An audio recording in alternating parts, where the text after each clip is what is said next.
Hi everyone, it's Peter again, and this time I want to talk about one of the most significant art movements of the 20th century, primarily centered geographically around New York City and emerging mostly, there are going to be debates about the specificity of this, but mostly in the later 1940s.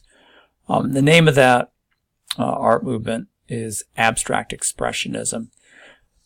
I think one of the most important things to keep in mind when considering abstract expressionism is the degree to which it represents, stands for that significant shift away from a European-centered art scene that had really dominated, especially painting, from really roughly the time of, honestly going back to Louis XIV, who dies in 1715. The sense of basically, I mean, you could extend it a little bit, but the sense of the need to find an artistic career in Paris is really an important theme that any art historian will notice pretty quickly. There's sort of two poles, you might argue, in Europe, really up until the later 19th century, and that is basically between Paris and Rome. But in terms of an emerging sense of change and innovation and, concepts like the avant-garde and engaging a kind of contemporary urban public with the newest art currents of the time, there's little doubt really that Paris is certainly much more influential ultimately than Rome. Rome being a source for the kinds of classical art attitudes and influences and motifs that are rapidly falling out of favor by the advent, say, of realism around 1840 or thereabouts. So we're going to sort of cross the Atlantic over to New York City to find the kind of geographical locus of abstract expressionism. The historical context is definitely worth considering for a moment. Anybody who follows the history, especially of American painting, from the later years of I would say the last decade or so of the 19th century, up to about 1940, is going to be confronted with an art scene that is just a little bit, maybe a lot bit, behind what's happening in Europe. So some examples of this in action would be the persistence, for instance, of Impressionism long after it had become somewhat passé in Europe. The emphasis on naturalism that really continues well into the 1930s and even the 40s. Relatively regional or provincial art schools. Good example would be the so-called Ashcan school that was centered not just geographically in New York City, but also in the subject matter of New York City. So the likes of John Sloan or Robert Henry, et cetera, really drawing their pictorial material from the sites, the scenes of New York or other urban centers, or the regionalists themselves, probably the most famous being Grant Wood and his American Gothic. That's very much, I think, ultimately intended to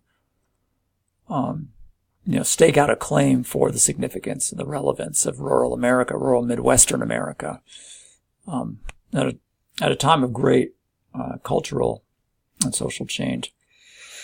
So American art is kind of at a crossroads as to where to go next. It's not really clear, even looking at the sort of more avant-garde painters, especially the likes of Marston Hartley, and his like John Marin is another one. Arthur Dove, some of these painters who are very interested in the innovations and the changes that are going on in Europe are still, I think, not entirely well known in America, and hardly relevant at all for most serious art observers of the European scene. Still infatuated with, say, the likes of Pablo Picasso or the surrealists more generally. So basically we find ourselves in a kind of interesting place. Historically, that's important because, of course, 1945 marks the end of World War II, and the genuine arrival of America as a global superpower. Europe is still the ruins of the war, almost literally smoking still in 1945. There really are only two major powers in the sort of geopolitical scene.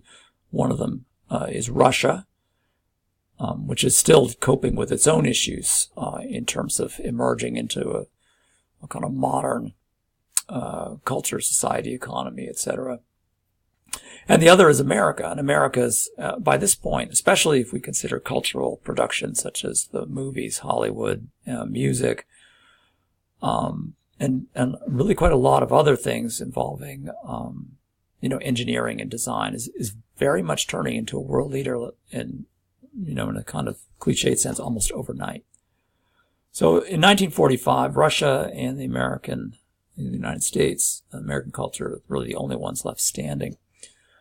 And this probably provides an opening for an encouragement for lots of ways to describe this, but we'll just go with opening for American artists to really feel free to innovate and to go in a kind of entirely new direction. One that ultimately earns the attention and finally the respect of European art critics.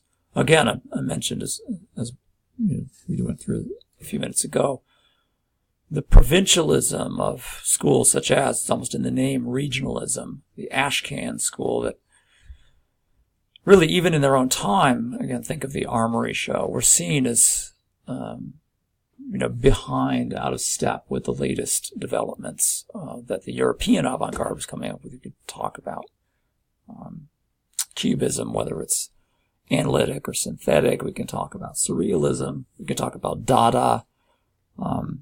That most Native American-born artists are just not into it.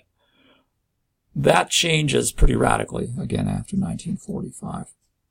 And so, probably most prominently, I think, in this regard is going to be the work of Jackson Pollock. Jackson Pollock is a really kind of titanic figure on the American art scene in the mid-20th century. His reputation certainly wasn't hindered by his unfortunate early demise in a car accident. It would have been interesting to see what he would have gone on to, kind of following that protean aspect of Pablo Picasso, what he might have gone on to had he lived longer. He dies at the age of 44. There are certainly hints that he would have moved past perhaps his so-called action painting phase and moved in another direction, but unfortunately we'll never ultimately know. If we look at a painting such as, this one's titled Number 1, 1950, with a subtitle of Lavender Mist, we get a kind of really inadequate picture of what's happening with these paintings. In many ways, these are kind of the epitome of the sort of everyman criticism of contemporary art. My 6-year-old can do this. One thing that isn't, we'll actually go through several things that aren't conveyed properly by the by average illustration. First of all, these canvases are quite large. The example that we're looking at now is just over 7 feet in height and almost 10 feet in width or length. So they're on a really kind of epic scale. And if we sort of think about history painting in general over the course of European art, size definitely matters, and Jackson Pollock certainly goes there. So these are really, really large works of art. They're also, and it really requires a kind of in-person visit to begin to think about these pieces. They are also remarkably deep in terms of their surface. They're remarkably complex and kind of multi-layered and much more like sort of relief sculpture than straight painting. I think it's very hard in a two-dimensional illustration to get a sense of the richness of the surface of a Pollock painting. It's worth, in a kind of side note, to point out that this surface is kind of the despair of museum conservators, because what he happened to use in his art was pretty much anything at hand. And so that could include household paint. It could include just painting walls. It could include furniture paint. Just about anything that was at hand could find itself onto the surface of the work of art. This could include objects that might, like you could imagine, literally, as we'll see in the next illustration. In fact, let's just pop over real quick. We'll come back to this in a second. If we look at him at work, right, we can see his boot, right? He stands on, on the painting.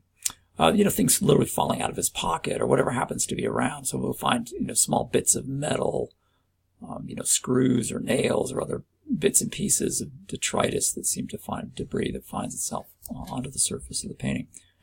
So when we're looking at the surface of a Pollock painting, it is much, much more complex than first impressions might allow. Another aspect of the surface of the painting is that we are given a kind of literal record of the artist's actions, which is to say that you can read from top to bottom. If you followed it intricately enough, I suppose you could take a petabyte, huge photograph and then start tracking down to the initial layers of the painting. We basically have a kind of real life record of the artist traveling up from the bottom of the canvas to the surface that we view. So again, it's very large, complex, in terms of materials, varied, really remarkable once you begin to sort of settle into it. It is not a thing a 6-year-old is likely to do. Let's just put it that way. And it's pretty clear, too. In fact, we have some sources from the artist himself. This is actually kind of rare, so it's kind of exciting to actually have this. But in 1947, Pollock applies for a fellowship, so he needs to justify, why the Guggenheim Foundation is going to give him some money. And so let's look a little bit at some of his words. I intend to paint large, movable pictures. Okay, and that's a thing in Western art, but it's also, kind of, how serious are you? Are you going to paint in a grand scale or on a kind of portable scale? Anyway, they'll function between the easel and the mural. So these are intended to be on walls, but they're also kind of intended to be like a wall, in a sense. I believe the easel picture to be a dying form, and the tendency of modern feelings toward the wall picture or mural. You might think about modern architecture in this regard as well. The sense of putting up big surfaces that engage with the viewer. Of course, this is in many ways the antithesis of that kind of Bauhaus style, but nevertheless. My painting doesn't come from the easel. I hardly ever stretch my canvas before painting. I prefer to tack the unstretched canvas to a hard wall or floor. And then he goes on to say, I feel nearer, more part of the painting on the floor, since this way I can walk around it, work from the four sides, and literally be in the painting. And I think, I'm assuming probably too much here, but I think that that's what Pollock wants us to do. We kind of enter a kind of separate world, almost like looking into a kind of cosmic telescope. It says, this is akin to the Indian sand painters of the West. And Pollock travels around the country, and he gets exposure to different practices and is aware of these kinds of things. I continue to get further away from the usual painter's tools, such as easel, palette, brushes, etc., preferring, again, away from these technically complex and specific tools. Sticks, trowels, knives, dripping fluid paint, or heavy impasto with sand, broken glass, and other foreign matter. When I'm in my painting, I'm not aware of what I'm doing. The painting has a life of its own. I try to let it come through. The source of my painting is the unconscious. This reflects, and we'll pick this up in a second video, but this reflects the influence of art movements such as surrealism, which is no question that Pollock earlier was very interested in. Theories of psychology, for instance, those of Carl Jung. And also, I think it's not entirely inappropriate to think about Dadaism. Again, that sense of accident and lack of intention that the likes of Marcel Duchamp expresses. In the next video, we'll develop this with a little bit more detail and then consider some of the people that follow Pollock in this era of abstract expressionism.